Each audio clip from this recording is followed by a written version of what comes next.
Hello everyone, स्वागत है आप सभी का आपके YouTube channel Diligence Career Classes में। मैं ऋषभ तिवारी, आपका क्वांट फैकल्टी। जैसा कि हम लोगों ने लास्ट वीडियो में यूपी टेट और सुपर टेट के मैथ के कंप्लीट सिलेबस के बारे में डिस्कस किया था, उसी में से आज हमारा पहला टॉपिक है नंबर सिस्टम, संख्या पद्धति। अब इस टॉपिक को शुरू करने से पहले हम इसके सब टॉपिक को देख लेते हैं। इसका पहला टॉपिक है हमारा क्लासिफिकेशन ऑफ नंबर, संख्याओं का वर्गीकरण। अगला टॉपिक है यूनिट डिजिट, इकाई का अंक। अगला टॉपिक नंबर ऑफ जीरोस, शून्यों की संख्या। उसके बाद डिविजिबिलिटी रूल, विभाज्यता का नियम। और लास्ट टॉपिक हमारा रिमाइंडर थ्योरम, शेषफल प्रमेय। इस टॉपिक को शुरू करने से पहले हम एक क्वेश्चन पे डिस्कस कर लेते हैं। काफ़ी एग्जाम में पूछा गया है कि संख्यांक और संख्या में क्या डिफरेंस होता है, दोनों में अंतर क्या है। तो संख्यांक, इसको जैसा कि इसके शब्दों से लग रहा है, संख्या प्लस अंक को ही हम क्या कहते हैं, संख्यांक कहते हैं। आइए देखते हैं ये क्या होता है। संख्या को प्रदर्शित करने के लिए प्रयुक्त अंक को ही संख्यांक कहते हैं। संख्या को प्रदर्शित करने के लिए जो भी अंक प्रदर्शित करने के लिए जो अंक का उपयोग करते हैं उसको क्या कहते हैं, संख्यांक कहते हैं। देखिए ये जो संख्यांक होती है ये लिमिट होता है इसका। ये टोटल कितने होते हैं, 10 होते हैं। 10 संख्यांक होते हैं। ये सीमित होता है। कौन कौन से होते हैं, जैसे 0, 1, 2, 3, 4, 5, 6, 7, 8 और 9।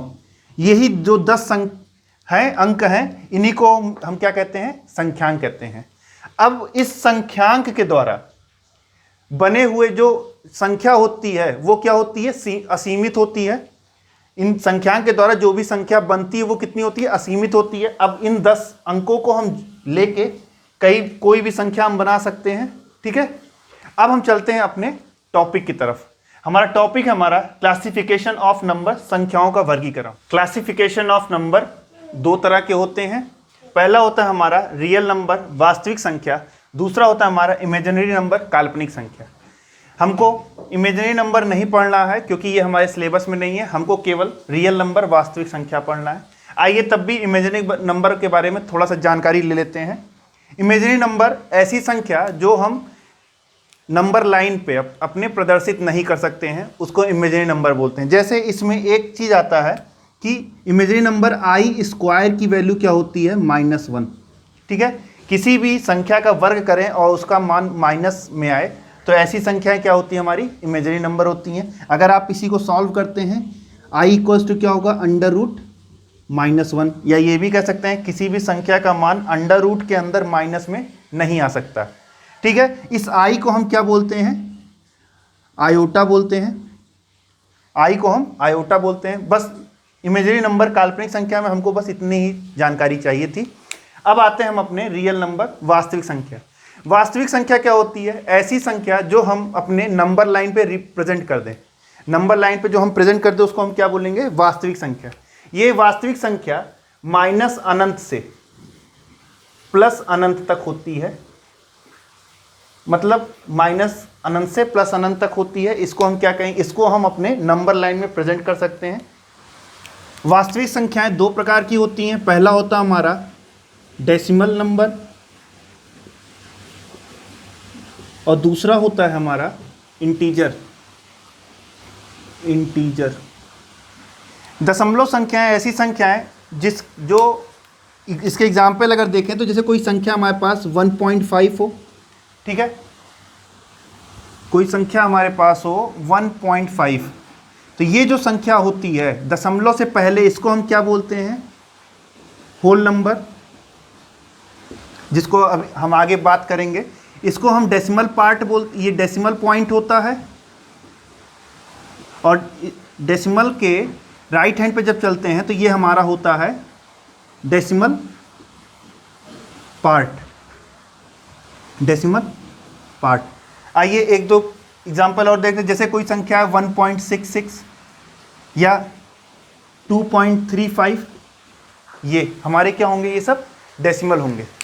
आइए डेसिमल नंबर के बारे में देखते हैं। डेसिमल नंबर, दशमलव संख्या दो तरह की होती हैं। एक होता है टर्मिनेटिंग, अनावर्ती और गैर आवर्ती। दूसरा होता है हमारा नॉन टर्मिनेटिंग, आवर्ती संख्या। टर्मिनेटिंग संख्या वो संख्या जो दशमलव के कुछ अंक के बाद समाप्त हो जाए। जैसे हमारे पास संख्या हो 1/2, अगर इसको डिवाइड करते हैं तो ये होगा 0.5, दशमलव के एक अंक के बाद ये समाप्त हो गया।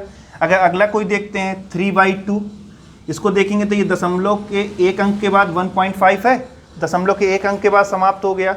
ऐसे कोई अगर और संख्या ले ले 1/8, इसको अगर सॉल्व करेंगे तो ये आएगा 0.125, दशमलव के 3 अंक के बाद समाप्त हो गया। ऐसी संख्याएं जो होंगी वो हमारी क्या होंगी, टर्मिनेटिंग नंबर या गैर आवर्ती संख्या होगी। अब ये नॉन टर्मिनेटिंग आवर्ती संख्या क्या होती है, ऐसी संख्या जो दशमलव के बाद समाप्त ना हो, कोई या उसकी रिपीटिशन चलता रहे, एक ही संख्या का बार बार आवर्ती हो या अलग अलग संख्या की आवर्ती हो, ऐसी संख्या कौन सी होंगी। जैसे हमने कहा, एक एग्जाम्पल ले लेते हैं 1/3।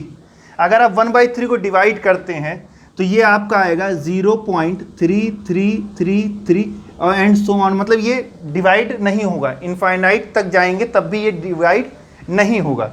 अगला इसी के अंतर्गत एक और संख्या 2/3 ले लें अगर, तो ये भी हो जाएगा आपका 0.6666, ऐसे ही चला जाएगा।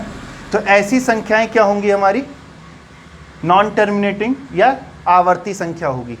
ठीक है, नॉन टर्मिनेटिंग दो तरह के होते हैं, एक होता है हमारा नॉन टर्मिनेटिंग में रिपीटिंग होता है और नॉन रिपीटिंग होता है। ठीक है, इसको आप कह सकते हैं नॉन टर्मिनेटिंग बट रिपीटिंग, और इसको नॉन टर्मिनेटिंग नॉन रिपीटिंग। इसके एग्जाम्पल देख लेते हैं। जैसे इसका एग्जाम्पल होगा 1/3, इसको अगर देखें तो ये हो जाएगा 0.3333, ये एंड सो ऑन ऐसे चलता हुआ चला आएगा। इसका और कोई एग्जाम्पल देखते हैं, जैसे हो जाए 1/6, 1/6 को अगर देखें तो ये हो जाएगा 0.1666 एंड सो ऑन। देखिए इसमें क्या है, रिपीटिंग हो रहा है, कौन सा, डेसिमल के बाद एक लिखा है, उसके बाद जो संख्या 6 है, ये 6 क्या हो रहा है, इनफाइनाइट तक रिपीटिंग होते हुए चला जा रहा है। इसके और एग्जाम्पल लेते हैं, जैसे 1/7, अगर 1/7 को डिवाइड करते हैं तो ये आएगा 0.1428557, फिर आगे डिवाइड करेंगे ये आएगा 1428557, ऐसे चलते हुए ये इनफाइनाइट तक चला जाएगा। ठीक है, तो अगर ऐसी कोई संख्या जो डेसिमल के बाद रिपीट हो रही है तो हम उसको क्या कर सकते हैं, बार लगा के रोक भी सकते हैं। तो अगर रोकेंगे कैसे, जैसे कोई संख्या हमारे पास ये लिखा है 1/3, 1/3 को हम क्या लिखते हैं, 0.333 एंड सो ऑन, ऐसे करते हुए चले जाते हैं। डेसिमल के बाद कितनी संख्या रिपीट हो रही है, एक संख्या रिपीट हो रही है, तो हम इसको अगर रोक लें तो ये हो जाएगा 0.3 और 3 के ऊपर ये लाइन खींच देंगे। इसको हम क्या बोलते हैं, इस लाइन को हम बोलते हैं बार। ठीक है, तो अगर हम किसी भी संख्या के ऊपर बार लगा दे, चाहे वो 1 डिजिट का हो चाहे 2 डिजिट का हो, इसका मतलब होता है, बार का मतलब होता है वो संख्या डेसिमल के बाद रिपीट होती हुई चली आ रही है और अनंत तक रिपीट होते हुए जा रही है। अब देखिए, अगर कोई संख्या आपके पास जिसके ऊपर बार लगा हुआ है, ये हम इसको क्या कर सकते हैं, हम इसको सॉल्व करेंगे। तो अगर सॉल्व करते हैं इस, अगर बार को, अगर आप कहीं बार लगा हो तो बार को हटा के 9 लगा दें। ठीक है, जितनी भी संख्या के ऊपर बार लगा हो, एक संख्या के ऊपर लगा है बार, तो नीचे हम क्या करेंगे 3 और उतनी बार 9 लिख देंगे, 3/9 हो गया। ठीक है, अगर आप इसको सॉल्व करते हैं तो ये आपको 1/3 ही आएगा। ठीक है, ऐसे कोई भी संख्या 1/6 है तो भी कर सकते हैं, 1/7 हमने एग्जाम्पल दिया था उसका भी कर सकते हैं, वो 5 डिजिट का था। अगर वो जो 1/7 हमारा था वो क्या था, 1/7 को अगर सॉल्व करेंगे ये होता था 0.1428557 और फिर यही इसी के बाद यही होता है 1428557, ऐसे इनफाइनाइट तक जाता था। तो इसमें कितनी संख्याएं रिपीट हो रही हैं, डेसिमल के बाद 6 संख्या है, 6 संख्या के बाद फिर जो 7वीं संख्या आ रही है वो फिर क्या हो रही है, हमारे साथ रिपीट होती हुई चली जाती है। तो ऐसी संख्या को अगर आप बार लगाएंगे तो ये लगाएंगे 0.1428557 पे क्या हो जाएगा, ये बार लग जाएगा। मतलब 6 संख्याओं के बाद जो अगली 7वीं संख्या आएगी वो क्या होगी, यही सेम संख्या आती हुई चली आती है। अब हम अगर इसको फ्रैक्शन में बदलेंगे तो जितने संख्या के ऊपर बार लगा है उतनी बार नीचे हम 9 लिख देंगे। अगर इसको सॉल्व करें तो ये हो जाएगा 1 4 2 8 5 7 अपॉन में कितनी बार, 6 बार लगा है तो 6 बार हम 9 लिख देंगे। ठीक है, ये हमारा हो जाएगा। अब देखते हैं नॉन टर्मिनेटिंग क्या होता है। नॉन टर्मिनेटिंग, नॉन रिपीटिंग, ऐसी संख्याएं जो रूट के अंदर आए और वो रिपीट ना हो। जैसे कोई संख्या हमने कहा, एग्जाम्पल हमने ले लिया √2। √2 को अगर आप सॉल्व करिए तो ये होता है 1.414 हमने पढ़ा है, लेकिन हमने बस इतना ही पढ़ा है। लेकिन अगर आप इसको और सॉल्व करते हुए जाएंगे तो ये और आगे तक सॉल्व होता हुआ चला आएगा। ऐसे ही √3 को भी हम पढ़े हैं 1.732, लेकिन ये 3 डिजिट के बाद हम इतना पढ़े हैं, लेकिन ये इसके आगे भी सॉल्व होते हुए चला आया। ठीक है, ऐसी संख्याएं जो रूट के अंदर हो, ठीक है, जो भी रूट के अंदर हो वो संख्याओं को हम क्या कहेंगे, नॉन टर्मिनेटिंग, नॉन रिपीटिंग। लेकिन ऐसी संख्या जो रिपीट हो रही है, जैसे 1/3 रिपीट हो रही है, तो ऐसी संख्या हम नॉन टर्मिनेटिंग में रिपीटिंग कहेंगे। ठीक है, अब एक चीज और ध्यान रखिएगा, टर्मिनेटिंग और नॉन टर्मिनेटिंग बट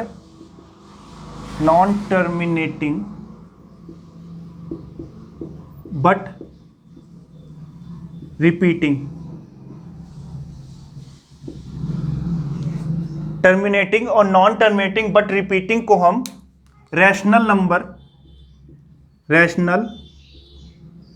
नंबर भी कहते हैं, और नॉन टर्मिनेटिंग, नॉन रिपीटिंग को हम क्या बोलते हैं, इररेशनल नंबर।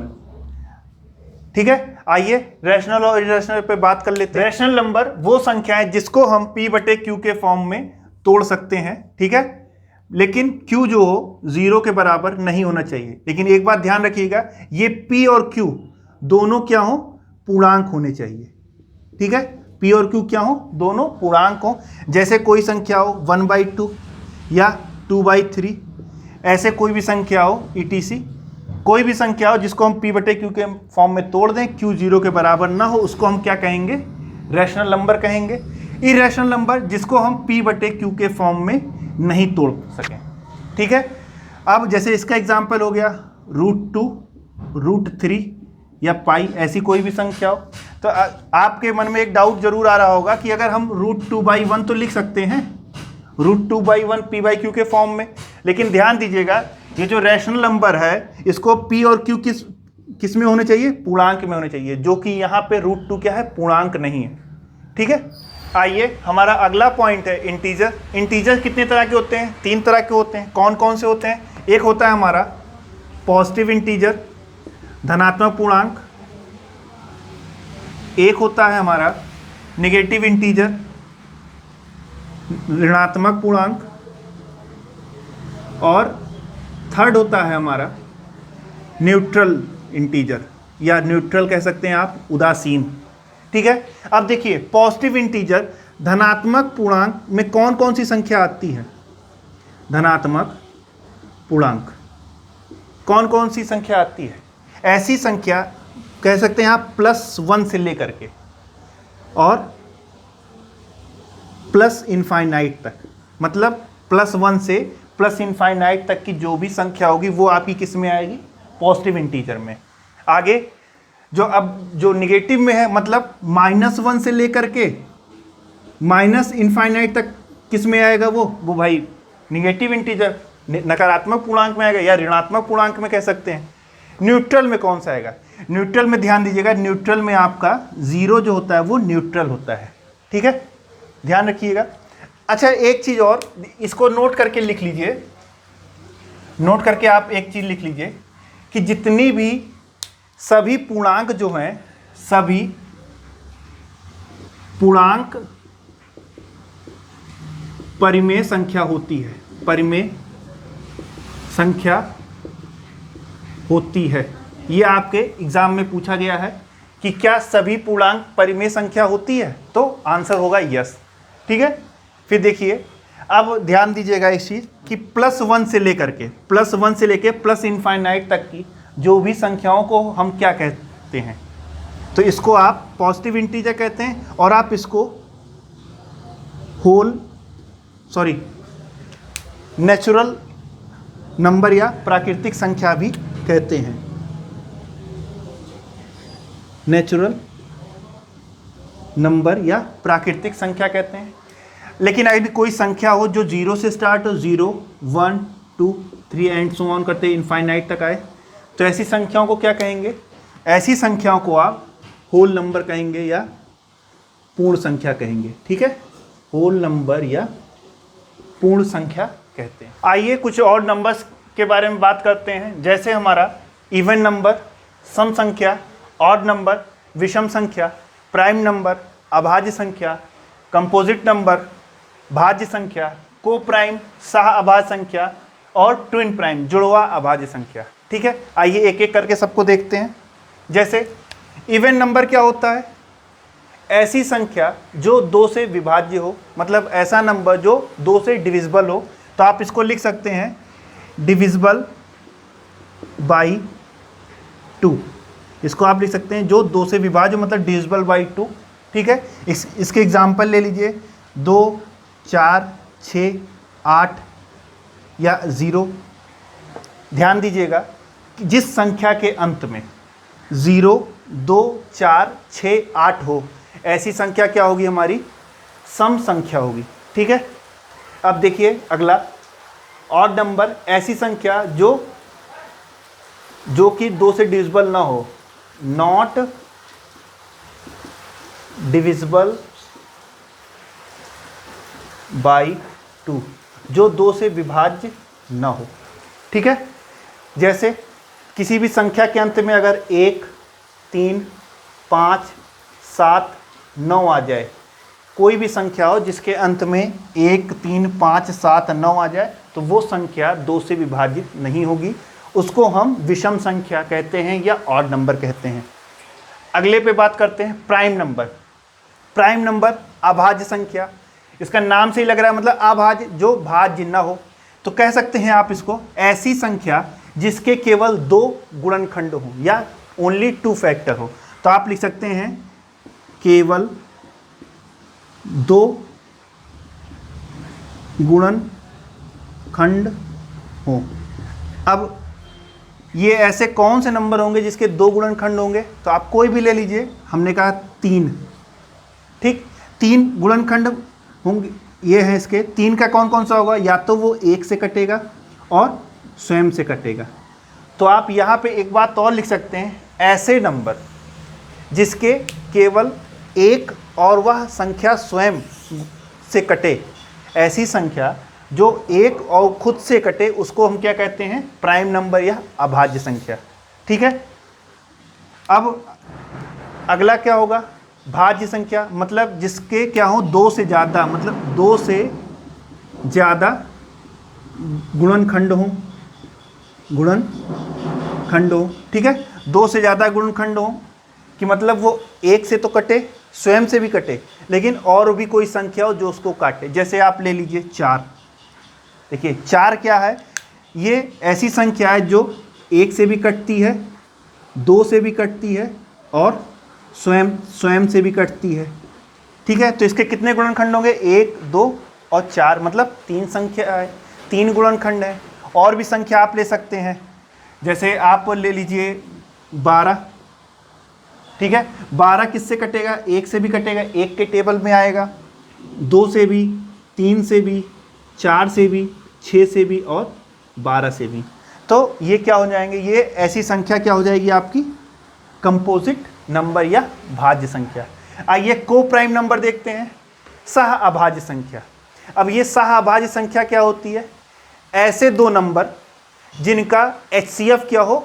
1 हो, मतलब ऐसी 2 संख्या हो जिसका मासा क्या हो? 1 हो। कह सकते हैं ऐसी 2 संख्या जिसका मासा क्या हो? 1 हो। ठीक है, वो आपकी क्या होगी? को प्राइम नंबर या सह अभाज्य संख्या। अब आप देख लीजिए कोई भी संख्या हो, 2, 3। ठीक है, दो मतलब दो को किससे किससे कटेगा, या तो वो एक से कटेगा और स्वयं से कटेगा, ठीक है। अगला 3 क्या होगा, ये एक से कटेगा और स्वयं से कटेगा, ठीक है। तो इन दोनों में मास इसका जो कॉमन देखें अगर, तो देखिए यहाँ पे भी एक है और यहाँ पे भी एक है, तो इसका मासा क्या होगा, 1 होगा। तो ऐसी संख्याएं क्या होगी आपकी, को prime number. Twin prime number, जुड़वा अभाज्य संख्या क्या होता है, ऐसी दो अभाज्य संख्याओं के जोड़े जिसका अंतर क्या हो, 2 हो। कह सकते हैं, आप इसके नीचे लिख सकते हैं, ऐसी दो अभाज्य संख्या के जोड़े जिसका अंतर क्या हो, 2 हो, ठीक है। अब एग्जाम्पल में देख लेते हैं, जैसे हमारे पास एग्जाम्पल है 3, 5 ले लीजिए। 3 और 5 ये क्या है, 3 और 5 दोनों क्या है, अभाज्य संख्या है, और इनका जो अंतर है वो कितना है, 2 आ रहा है। और ऐसे कोई संख्या देख लेते हैं, जैसे 5 और 7, इनका भी अंतर क्या है, 2 है, ठीक है। क्लियर हुआ। आइए इसके कुछ इंपॉर्टेंट पॉइंट्स हैं जो आपके एग्जाम में पूछे जाते हैं, उसके बारे में डिस्कस कर लेते हैं। जैसे कि पहला है सबसे छोटी अभाज्य संख्या, ये होता है हमारा 2। 2 क्या है, सबसे छोटी अभाज्य संख्या है, ठीक है। फिर अगला सबसे छोटी सम अभाज्य संख्या, ध्यान दीजिएगा, पूरे नंबर सिस्टम में सबसे छोटी अगर सम अभाज्य संख्या पूछते हैं तो वो भी हमारा क्या होगा, 2 होगा, ठीक है। फिर अगला सबसे छोटी विषम अभाज्य संख्या, विषम अभाज्य संख्या सबसे छोटी कौन सी होती है, वो होती है हमारी 3, ठीक। अब देखिए 1 से 50 तक की अभाज्य संख्याएं कितनी होती हैं, 15 होती हैं। 1 से 50 तक की अभाज्य संख्या क्या होती हैं, 15 होती हैं। इसको आप घर पे नोट भी करिएगा कौन कौन सी होती हैं। फिर 50 से 100 तक की अभाज्य संख्या, 50 से 100 तक की अभाज्य संख्या होती है 10, इसको भी नोट करिएगा अपनी कॉपी पे कौन कौन सी होती है। फिर 1 से 100 तक की भाज्य संख्या कितनी होती है, इस पे ध्यान दीजिएगा। 1 से 100 तक की भाज्य संख्या पूछ रहा है, कितनी होती है, तो मैक्सिमम आंसर आता है 75। मैक्सिमम आंसर क्या आता है, 75। कैसे, 1 से 50 तक का 15 होता है, 50 से 100 तक का होता है 10, दोनों को ऐड करते हैं वो आया 25, और कहते हैं भैया 1 से 100 तक की भाज्य संख्या पूछ रहे हैं, 100 में से 25 घटा देंगे, कितना आएगा, 75। आपके ऑप्शन में रहता है, पहला ऑप्शन यही रहेगा। लेकिन ध्यान दीजिएगा 1 से 100 तक की अभाज्य संख्या जो होती है वो कितनी होती है, 74। अब ये 74 कैसे हो गई, आपको हमने बताया था उधर पॉजिटिव इंटीजर्स में कि जो 1 होता है वो एक क्या होता है, ना तो भाज्य होता है, ना तो भाज्य होता है, ना तो भाज्य और ना ही अभाज्य संख्या होती है, ठीक है। इसी की वजह से एक जो है ना तो भाज्य संख्या है और ना ही अभाज्य संख्या है, इसीलिए 1 से 100 तक की जो भाज्य संख्या होंगी 75 में से 1 को घटा देंगे, आएगा 74, ये आपका आंसर हो जाएगा, ठीक है। अगला 1 से 100 तक की जुड़वा अभाज्य संख्या, जुड़वा ट्विन प्राइम नंबर कितने होते हैं, 8 होते हैं, 8 होते हैं, ठीक है। इसको आप कॉपी पे जरूर नोट करिएगा, कौन कौन से होते हैं इसको लिखिएगा, उसके बाद कमेंट में जरूर बताइएगा। अच्छा, एक क्वेश्चन और पूछा गया है, एक क्वेश्चन आपका पूछा गया है कि 0 कैसी संख्या होती है, 0 इज एन एग्जाम्पल ऑफ, 0 कैसा एग्जाम्पल है, कैसा उदाहरण है। ऑप्शन दिया गया था इवन नंबर, दूसरा ऑप्शन था रियल नंबर, तीसरा ऑप्शन था आपका होल नंबर, और चौथा ऑप्शन था ऑड नंबर, ठीक है। तो जो 0 है वो किसका एग्जाम्पल, सॉरी इज नॉट लिखा था, is not an example of, 0 था किसका एग्जाम्पल नहीं है। तो इवन नंबर का हाँ होता है, क्यों, किसी भी संख्या के अंत में 0, 2, 4, 6, 8 हैं, वैसी संख्या क्या होती है 2 से भाज्य होती है। रियल नंबर क्या होते हैं, रियल नंबर हमने पढ़े हैं माइनस इनफाइनाइट से प्लस इनफाइनाइट। तो माइनस इनफाइनाइट और प्लस इनफाइनाइट के बीच में जब हम -2 -1 आएंगे तो उसके बाद 0 आता है, फिर +1 +2 आता है, ठीक है। तो ये भी होता है आपका होल नंबर। हाँ, कोई भी संख्या 0 से लेकर अनंत तक कोई भी संख्या होती है, इसको क्या बोलते हैं, होल नंबर बोलते हैं। तो कैसा एग्जाम्पल नहीं है, वो ऑड नंबर है। ऑड नंबर का एग्जाम्पल 0 नहीं होता है, ठीक है। अगर आज का सेशन आपको अच्छा लगा है तो प्लीज़ लाइक शेयर सब्सक्राइब जरूर करिएगा और अपने सुझाव को हमें कमेंट के माध्यम जरूर बताइएगा। Thank you very much.